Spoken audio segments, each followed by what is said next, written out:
अस्सलाम वालेकुम, मैं हूं तारिक और आपके लिए लेके आया हूं HTML का छोटा ट्यूटोरियल जो कि एट्रीब्यूट्स के बारे में। अब एट्रीब्यूट्स जो हैं वो एसोसिएट होते हैं किसी टैग के साथ। वो करते ये हैं कि उस टैग के पावर समझ लें या उसकी सिफत को जो है वो एम्पलीफाई कर लेते हैं, या उसको यूं समझ लें अपने देसी अंदाज में कि वो मिर्च मसाला अगर आप डालना चाहें किसी टैग में तो फिर आपको जो है वो एट्रीब्यूट यूज़ करने पड़ते हैं। एट्रीब्यूट का जो सिंटैक्स होता है वो है टैग शुरू होता है जैसे कि एंगल ब्रैकेट से, और फिर एट्रीब्यूट फर्स्ट जो कि पहला एट्रीब्यूट होगा वो फिर इक्वल होगा और फिर उसकी वैल्यू होगा, और फिर एट्रीब्यूट 2 और उसका वैल्यू होगा, और फिर इस तरह आप जितने भी एट्रीब्यूट जो उस टैग के साथ एसोसिएट हैं अगर आप यूज़ करना चाहें तो वो आप डाल सकते हैं यहाँ पे। अच्छा, मैं एग्जांपल लूँगा जो कि बॉडी का है। जैसे कि बॉडी का टैग यहाँ पे मेरे साथ शुरू होता है तो उसका एट्रीब्यूट फर्स्ट जो है, अगर मैंने जैसे बताया था कि किसी वेब पेज का जो बैकग्राउंड कलर है वो अगर आपको थोड़ा सा बोरिंग लग रहा है या बिल्कुल अच्छा नहीं लग रहा तो आप उसके बैकग्राउंड को चेंज कर सकते हैं, और उसके जो है एट्रीब्यूट है वो है BG कलर, जिसका मतलब है कि बैकग्राउंड कलर इक्वल होगा, और ये #99CC00, और फिर एट्रीब्यूट 2 ये है मैं बताऊँ कि ये आपका एट्रीब्यूट 1 हो गया और ये आपका एट्रीब्यूट 2 हो गया। अच्छा, ये बॉडी का टेक्स्ट जो है वो उसका कलर चेंज कर लेता है और ये उसके बैकग्राउंड को कलर चेंज कर लेता है। अच्छा, अब जो नॉर्मल कलर है जैसे कि प्योर ग्रीन, रेड और ब्लू या येलो और इस किस्म के जो हैं वो आप यूँ भी ऐसे भी लिख सकते हैं, लेकिन वेब के लिए रिकमेंडेड है कि आप जो है वो हेक्साडेसिमल कलर यूज़ कर लें। ये जो आपको नज़र आया है ये जो है ना हेक्साडेसिमल रिप्रेजेंटेशन है एक कलर की। अब मैं थोड़ा सा इसके बेस में जाऊंगा कि हेक्साडेसिमल रिप्रेजेंटेशन एक कलर की क्या होती है और हेक्साडेसिमल एक्चुअली है क्या चीज़। इंसान ने जब सबसे पहले गिनना शुरू किया तो अपने उंगलियों को गिनना शुरू किया, और वो एक सिस्टम और नंबर सिस्टम उसने जो है ना डेवलप कर लिया। उस नंबर सिस्टम को आप कहें कि डेसिमल सिस्टम। डेसिमल जो है या डेसी जो है एक्चुअली लैटिन वर्ड है और उसका मतलब यह है कि 10। तो इसी तरह डेसिमल जो है उसे सिस्टम को डिफ़ाइन किया गया। आपके पास नंबर्स हैं 2527, तो जो आपका दिमाग जो है वो इस तरह सोचता है कि जो 7 है वो यूनिट है, और 2 जो है 10 हैं, और 5 जो है 100 है, और 2 है 1000 है। आप उसको यूँ लिखेंगे कि 2 टाइम्स 1000 हैं, 5 जो है 100 हैं, और 2 जो है 10 हैं, और 7 जो है 1 है एक्चुअली। तो अगर आप देख लें तो ह्यूमन इंसान अब इसको ब्लॉक 10 में लेता है, जो कि अगर आप देखें तो 1000 जो है वो मल्टीपल ऑफ 10 है, 100 जो है वो मल्टीपल ऑफ 10 है, 10 भी मल्टीपल ऑफ 10 है, और इस तरह ये भी मल्टीपल ऑफ 10 है, लेकिन उसका पावर एक्चुअली 0 है। यहाँ पे पावर 1 है, इसका पावर 10 का 2 है, इसका 10 का 3 है एक्चुअली, इसलिए रिप्रेजेंट हुआ। अब ज़्यादा मैं मैथमेटिक्स में नहीं जाऊँगा। अच्छा, इंसान चूँकि मल्टीपल ऑफ 10 में सोचता है, या आप यूँ कर लें कि ब्लॉक ऑफ 10 में सोचता है, लेकिन कंप्यूटर एक्चुअली इस तरह नहीं सोचता, वो ब्लॉक ऑफ 8 में सोचता है, और वो ब्लॉक ऑफ 8 जो है उसको कहेंगे आप बाइट।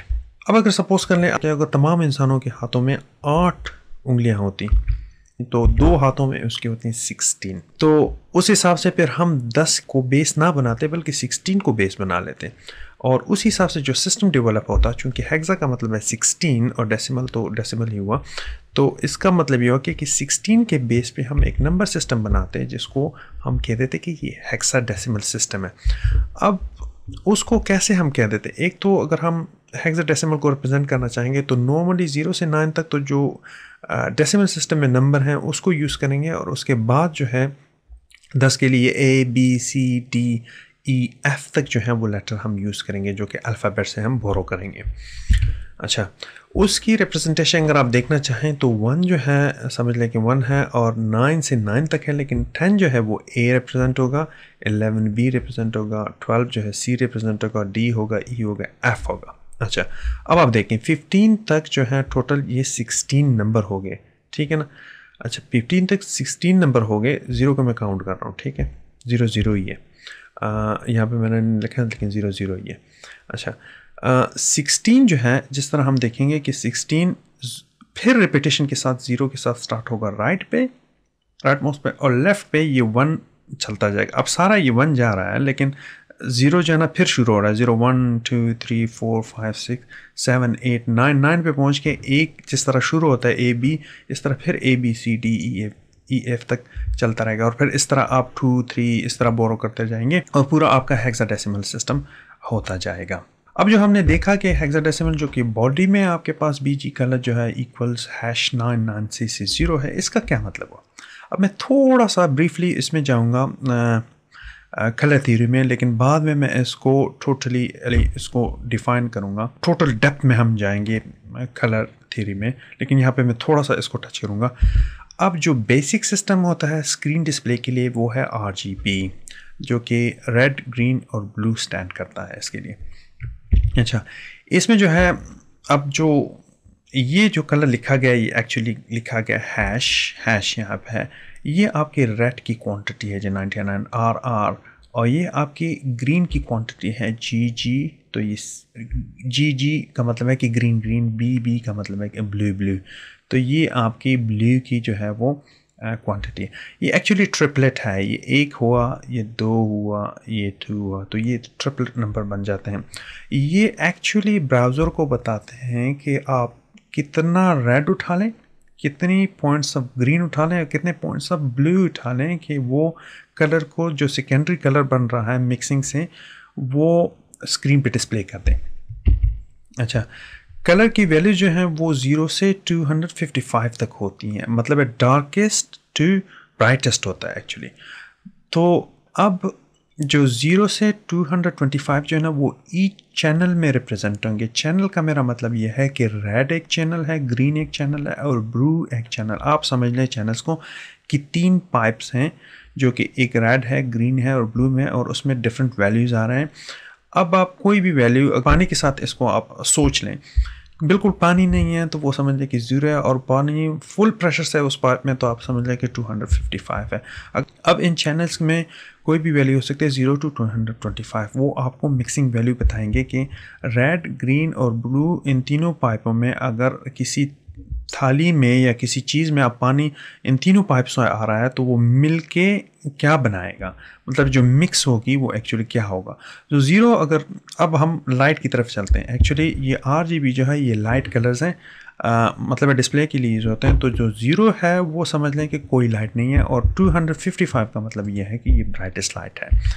अच्छा, अब जो #99CC00 का ये मतलब हो कि 99 पॉइंट्स जो है वो रेड के हैं, और CC का ये मतलब हुआ कि CC पॉइंट्स जो हैं वो ग्रीन के हैं, और 00 का मतलब ये हुआ कि 00 पॉइंट्स ऑफ ब्लू हैं। अब इसमें 00 पॉइंट्स ऑफ ब्लू मतलब ये है कि इसमें ब्लू कोई नहीं है, ठीक है। और 99 पॉइंट्स जो हैं वो रेड के हैं। अब आपको जो ये कलर बनेगा वो यूँ बनेगा, ये आपका कलर जो होगा वो #99CC00। अगर कोई भी वैल्यू बैकग्राउंड में हो या टेक्स्ट में हो तो वो इस तरह रिप्रेजेंट हो जाएगी आपके ब्राउज़र। अब यहाँ पे जाके मैं चूँकि बॉडी के बैकग्राउंड कलर को मैं चेंज करना चाहता हूँ, तो अब एक्चुअल एट्रीब्यूट मैं यहाँ पे लिखना चाहता हूँ।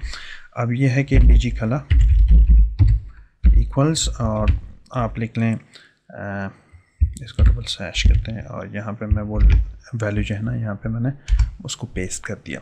अब इसको आप सेव कर लें। अच्छा, यहाँ पे BG colour equals start commerce #99CC00 जो मैंने यूज़ किया था, इसको मैंने सेव किया। अब यहाँ पे जाके मैं उसको रिफ़्रेश कर देता हूँ। आपने देखा कि यहाँ पे जो है बैकग्राउंड का जो कलर आपको मैंने दिखाया था थोड़ी देर पहले, वो बैकग्राउंड का कलर यहाँ पे आ गया। अब आप देख लें कि ये टैक्स की वैल्यू है। यहाँ पे टैक्स की वैल्यू आप खुद चेंज कर सकते हैं, और वो मैं आपको दिखा देता हूँ। अभी टैक्स की वैल्यू मैं यहाँ पे पेस्ट कर देता हूँ। सपोज़ कि कोई टेक्स्ट है, ये इक्वल है हैश है 9922CC। मैं आप तरफ से कोई भी कलर लिख लिया।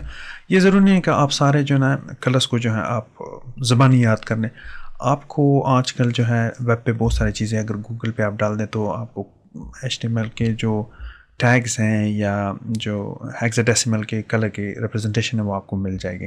मैं इसको सेव कर देता हूँ और वहाँ पे मैं इसको रिफ़्रेश कर देता हूँ, तो आपको नज़र आएगा कि कलर जो बॉडी का टेक्स्ट का है वो चेंज हो गया सारे में।